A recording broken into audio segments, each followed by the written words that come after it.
మధ్వ మూల మహాసంస్థానం శ్రీ ఉత్తరాది మఠం పీఠాధిపతి శ్రీ శ్రీ శ్రీ శ్రీ సత్యాత్మ తీర్థ శ్రీపాదుల స్వామీజీ హైదరాబాద్లో చాతుర్మాస దీక్ష ప్రారంభించారు.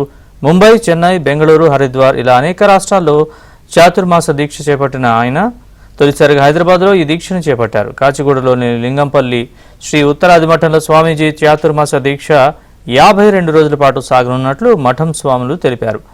ఈ చాతుర్మాస దీక్ష హైదరాబాద్లో 70 ఏళ్ల తర్వాత జరుగుతుందని, భక్తులు 52 రోజుల పాటు స్వామీజీ బోధనలు వింటూ దర్శనం చేసుకోవచ్చని తెలిపారు.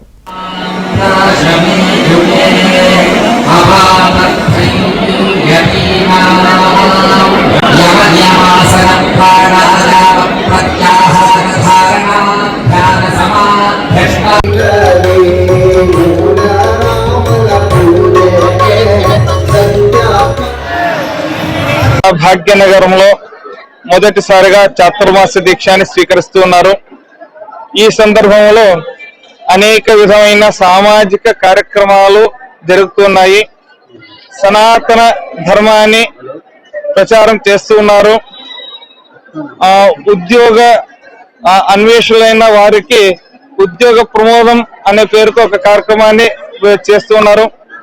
ఇంకా వివాహ ప్రమోదం, తర్వాత ఆరోగ్య ఇబ్బంది లేకుండా ఉండడానికి ఆరోగ్య ప్రమోదం అనే పేరుతో ఈ మెడికల్ క్యాంప్స్ కూడా పెడుతున్నారు.